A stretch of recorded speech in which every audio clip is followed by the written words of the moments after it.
Hi, I am going to be talking about jersey tonight. So the other week I did a post, a little video about viscose and polyester crepe and just what they are, what they can be used for, how to handle them, similarities and differences and things like that. So somebody asked me to do one on different types of jersey, and actually I think it was a really good idea because there is a lot of jerseys out there. So basically jersey is a bit of an umbrella term. So the most popular, most common is cotton jersey, and that I suppose is your most basic one. So I've just got a plain black one to talk about. I've got a little mountain here because there is so many variations. So basically a jersey is a knitted fabric, so quite often they will have a blend of a stretchy element like spandex or elastane in them, but they don't necessarily have to. They can just purely have stretching because of the way they are formed, that they are knitted. But lots of them are blended with different fibres. So cotton jersey is the most popular. When you are shopping online and in fabric stores and things like that, and even when you're buying clothes in shops, it's always worth having a look at the fibre content, because they will all act and behave a little bit differently. So cotton jersey being the most popular, I'm going to start with this one first. So it is a plain fabric. We have lots of printed ones, and it's easy to define the right and the wrong side. So if you are unsure or you have a plain fabric, what tends to happen, and when you're cutting this out, anyone who's sewn with jersey will know this, the fabric will curl, and it can be a nightmare. Some of them are really well behaved and will stay lovely and flat, and some of them will curl up like that. It will always curl to the right side of your fabric. So if you are a little bit unsure and you can't tell because of the print, that's a surefire way of looking. But you should also be able to tell because of they look different because of the way they've been knitted. But if you are unsure, that is one way of finding out, just that little bit of a curl. So that is the most common. So, like I said, jersey is more the way that it's been constructed, so it's that knit fabric, and you can get lots of different blends. So I'm going to go and talk through some of the natural fibres.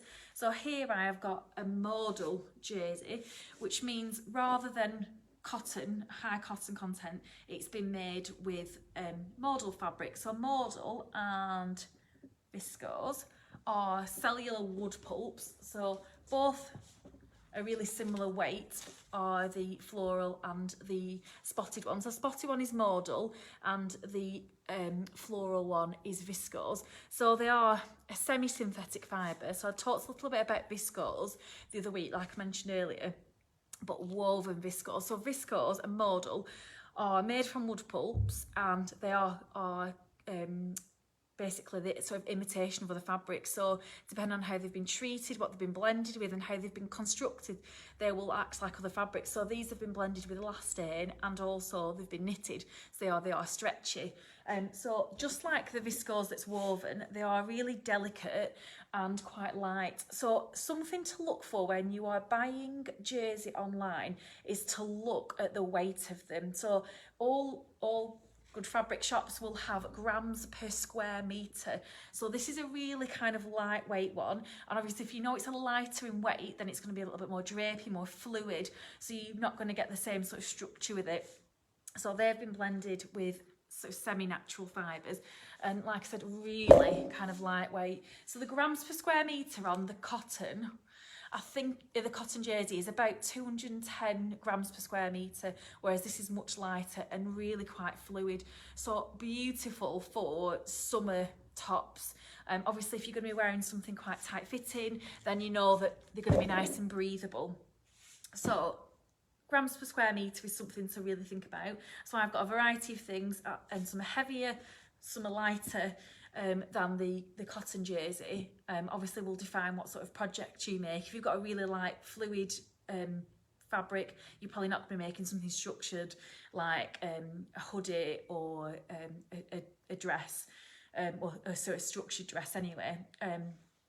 So grams per square metre is something to think about, fabric fibre content, and also stretch percentage. So I'm going to show you a couple now that are man-made fibres. So this is a brushed jersey, and this is more or less fully polyester.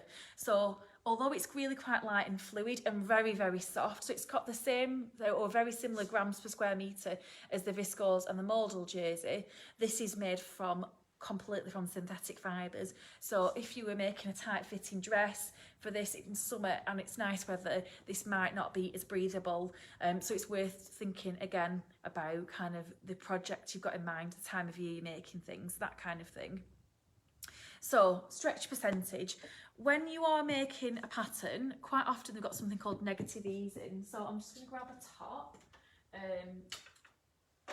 So say for instance my Frankie t-shirt. So when the pattern designer designs the fabric, quite often they will design something called negative ease. And negative ease means the actual garment you're making can be smaller than your body, so it's stretching to fit. So rather than having lots of different pattern pieces and panels and darts and things like that, they're just very simple pattern pieces, but the actual elastic and the knit of the fabric will give you that shape and that figure hugging kind of feel. So if you have got a fabric that's not got enough stretch in it for the pattern, then you might find that either it doesn't fit or you feel like you're wearing a straight jacket. So what stretch percentage is, it's nothing to do with the percentage of fibre content, it's how much it stretches. So you will always test the stretch percentage along the fold, so following the grain line of the fabric. So you can get 2-way stretch and 4-way stretch. You can download these if you Google stretch percentage guides, or you could just use a ruler or tape measure. So if you know that the starting point of your fabric is 10 centimetres, then you're just looking at how much it will stretch. So it's obviously the stretchier your fabric, then the more suitable it will be for things like dancewear, swimming costumes, leggings, that kind of thing. If it's not got as much stretch in it, might be more suitable for things that aren't as kind of tight fitting, so maybe things like hoodies and stuff like that. So some of them will have not very much stretch along the grain line, but loads and loads of stretch. I don't know what the right word is, adjacent. It's not parallel, it's the opposite's parallel. And some of them have equal stretch and will have 4-way stretch. So 2- and 4-way stretch is also something to think about. So that's a brushed jersey, very, very stretchy. So because it's a synthetic fibre and it is very stretchy, you'll probably need a different needle than you will to of the natural fibres. So changing your needle when you are sewing with stretchy fabrics, when you're sewing with jersey, will give you a maximum success.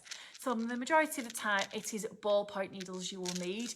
So if you're sewing with sweatshirting or cotton jerseys, loop-backed French terry, that kind of thing, and I'll get onto those in a minute, then high natural content or quite a stable fabric, then ballpoint is what you want. And what it means is it's got a nice rounded tip, so it sort of slides in between your loops of your knitted fabric, rather than the universal needles you're probably used to sewing with piercing through the fabric. But if you've got a super stretchy fella, then you'll need a stretch needle, and it means the eye of the needle and the actual shaft of it are slightly different, and that will make sure that it doesn't miss and skip any stitches. So needle choice is definitely key. On our website we tend to put what needle we will recommend for maximum success, and sometimes it is just trial and error. If you know you're definitely more of a natural fibre kind of person, then ballpoint are a good staple to have in. And getting on to stitches, you will want to be sewing with something that has also got stretching. So I'll just put that to one side and I'll move on to the next fabric and talk about stitches. So I've got a Scuba fabric. So Scuba is kind of to mimic neoprene, the sort of scuba diver suits. So it's got quite a bit of structure in it. Again, it is a completely synthetic fibre. And although it's got more body to that of the brushed jersey, so you can see it's not curling, it's quite draping, quite fluid, but it's got a little bit more structure.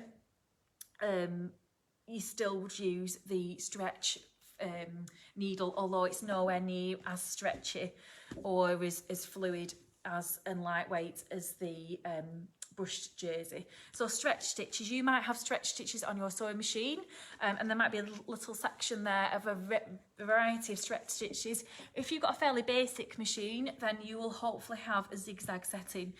So you need a stitch that stretches with your fabric, because obviously as you're wearing it, and moving in it, you need those seams and those hemlines to move with you, and you don't want any sort of snapping of stitches. So straight stitches is no good for stretchy fabric, or of course you could use your overlocker.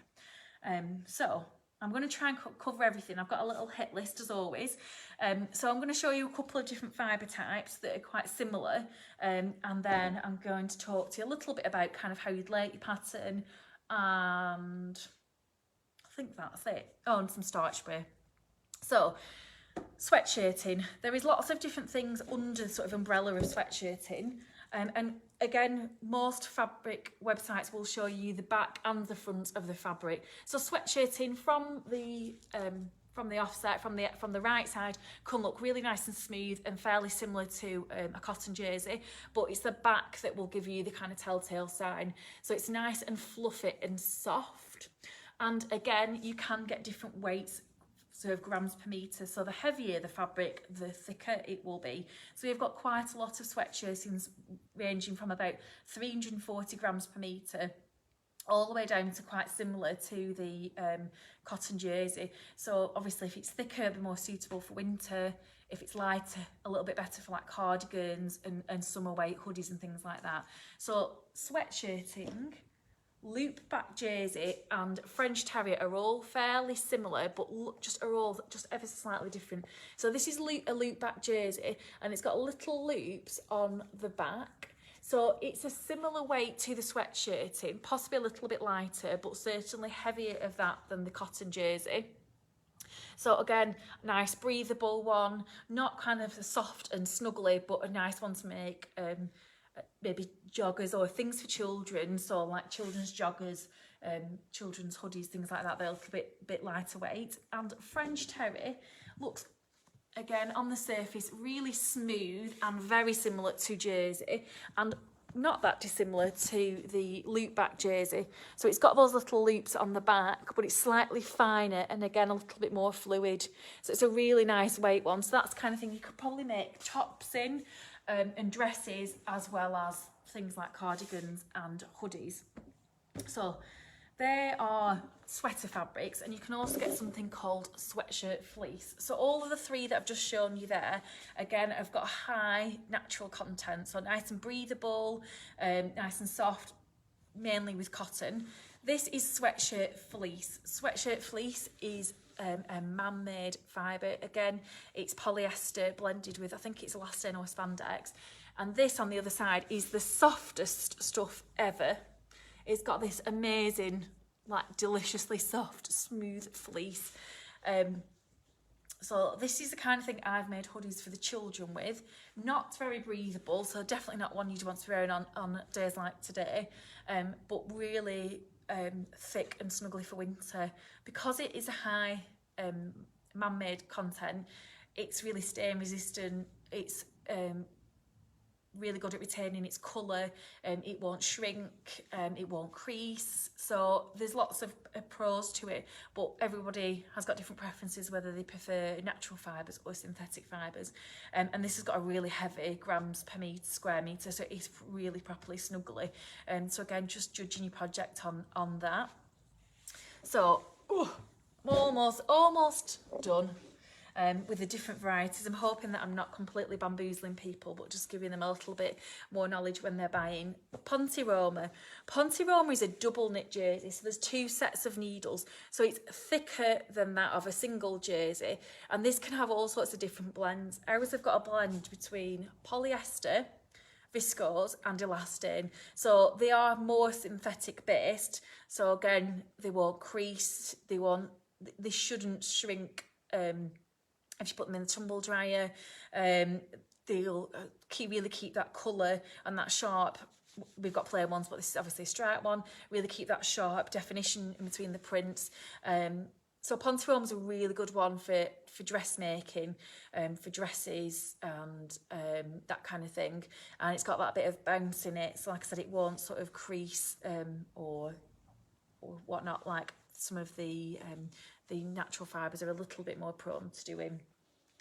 And the last one I'm going to show you is this. So this is a pleated jersey crepe. So a little bit like the woven crepes, it's got a really fluid and light nature to it. And this is 100% polyester, or very, very high polyester content. Possibly with some spandex. I should know this, shouldn't I? I've been selling it for long enough. But a really fluid, drapey fabric. So this one is a brilliant one because it's really light and floaty. Again, not one that you'd use for structured fabrics, but really nice for like loose hanging trousers and culottes and skirts for summer. And like all jerseys, when you cut it, because of the way the pleats work, I never hem this when I've made my skirts and trousers. So all jerseys, when you cut them, they will not fray. So you can see that really crisp edge there. Where you cut it, it will stay lovely and smooth. So you don't need to do any overcasting or overlocking because it doesn't fray, which is an absolute bonus. So if you've been used to working with woven fabrics, and every seam you do, you've got to overcast, it can be really time consuming. So another good pro to working with a jersey is that it doesn't fray. So I've talked about different fibre contents, stretch percentages, needles. A really good tip if you are finding that you've got a lovely soft jersey and it is curling like crazy, and you are finding when you cut out small pieces like neckbands that it just kind of rolls up in a little tube, is starch spray. You can get it in the supermarket down like the laundry aisle, and just a light spritz of this and an iron will almost leave it feeling quite crisp, and it will keep it nice and flat while you handle it. And then as soon as you've put it through the washing machine, it will just kind of lose all that stiffness, so it doesn't last forever, but it helps when you are putting in fiddly pieces or pressing hems, which leads me to twin needles. So let me grab my top again. So twin needle stitching is that double row of stitching, quite often holding the neckband down on your cuffs and on your bottom hems. So just like your seam stitches, you want a stitch that stretches with your fabric. So twin needle stitching can seem really scary. It's really not as scary as you think. It's just a case of experimenting. So you will need 2 threads coming from the top and then 1 coming from your bobbin. So you've got 3 threads all working together, and it's just getting that balance of harmony. So if you are a little bit scared or you don't want to be kind of doing things like that, then you could, as an alternative, just use a zigzag stitch on there. So it's just a personal preference. Some people like that. I like it because I think it looks nice and professional, just like shop bought stuff. But that's a total personal preference. And the last thing I'm going to talk to you about is just very quickly laying out pattern pieces. So I've just got a little piece of this, and I'm just going to tilt my camera, hopefully, and just show you how to make the most of your fabric. So like I said earlier, because the fabric is stretchy, you don't tend to have as many pattern pieces because the fabric will stretch to fit the body. So Mary Hargreaves said, when you want to add a contrasting neckband, should it be the same type of jersey or could you use cotton jersey? Ideally, you want to keep the jerseys similar, but as long as they've got really the sort of same stretch percentages and weight, then they probably would be absolutely fine. Cotton jersey or things like cotton ribbon that you can buy sort of pre-made are ideal for mixing with all sorts of different fabric. The only thing I would say is if you've got a really light and fluid fabric for your mane, and then you had a heavier neckband, it might unbalance things, or vice versa if you had a heavy fabric and you had too light of a jersey. But as long as they're rough, you know, like similar in weight, then I think that would be absolutely fine. But it's all a case of sometimes just trialing things. You could always tack your neckband on or tack your cuffs on and just see how it feels. So yeah, some things to an extent are a little bit of experimentation. Let me smooth this back and grab my table space. I don't want to lose you. Never good when it comes to this. So when you buy your fabric on the roll, most jerseys will be at least sort of 140 centimetres wide. It's very rare that you'll get a short width of jersey fabric. to maximise the amount of fold you've got, because quite often dresses, hoodies, t-shirts will be cut on the fold, so you don't have any seams down the front or back. If you have shop bought clothes that have got a seam down the centre back, but they don't have any sort of fastening in, it might just be because on how they've laid the pattern out on their big sort of fancy laser machines, it was the best way to squish in that piece without wasting fabric. So just because, say maybe if you are mimicking a shop bought t-shirt that you've got that you love the shape of, and it's got a seam down the back, you can completely ignore that, because in essence all you're doing is cutting two back pieces and then putting them together, unless it's very, very shaped in the hollow of the back. But again, I would be surprised in that, because you wouldn't have any contour darts, so I would just do two pieces. So because you need a lot of folded space, the best thing to do to maximise that fold is to unfold your fabric and then fold the selvage edges in to the middle of your fabric. So then you've got double the amount of folded edge. So quite often you will put your front and back pieces on the fold rather than having one after the other, and obviously using double the amount of fabric. So just be aware of things like that to save yourself some fabric in case the layout guide isn't particularly clear on the pattern that you are doing. I'm going to show you one more thing, and then I'm going to very quickly chat to you about some of our upcoming workshops. So if you're watching this like way down the line on catch up, then sorry, they might be a bit irrelevant. So good book, really, really good place to start, I think, that covers a range of different fabrics, different projects for different weights, is Talina Button's Stretch Book. It's got a really nice Frankie t-shirt, which is like the baseball style, which I'm mildly obsessed with. Just a really nice way of putting, where am I? Here we go, of either putting different colours together and just getting a really nice feminine shape. There is the beautiful Stella hoodie and joggers, which are a nice project for heavier weight fabrics, and there is a couple of really fab dresses in there. I can't remember what that one's, Freya possibly, and I think it's called a Jolie dress. Where are we? Sorry, do very well at this backwards thing, which has got a lovely twist in there, which would be really nice sort of Christmas party dress, or even a summer dress if you use like a nice light viscose jersey with the short sleeves, a really nice floaty fabric. So just a few different projects. Is it called that?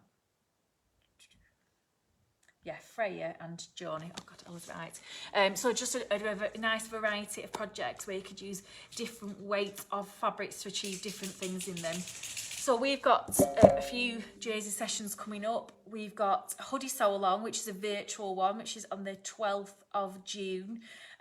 So that entails getting to join a group, which gives you some step-by-step videos on putting patterns together, measuring yourself and cutting out jersey.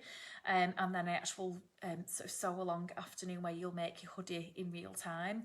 We've got a couple of t-shirt sessions physically happening in the studio, again where you learn how to make one of a couple of different styles of t-shirts. So some nice help with things like the neckband, which is what people struggle with, and the twin stitching.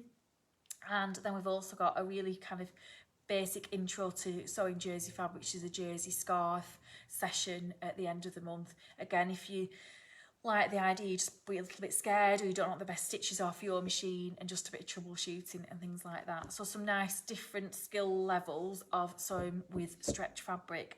So I hope that has helped, because there is lots and lots of products out there, lots of different varieties, and it can be a little bit overwhelming. And obviously if you get the wrong fabric for the wrong pattern, it's not going to work as successfully. So please pop your comments below, and I'll get back to you and hopefully demystify and just make you feel a little bit more confident with shopping for jersey online in the future. So I hope that was helpful, and thank you for watching, and I will see you all.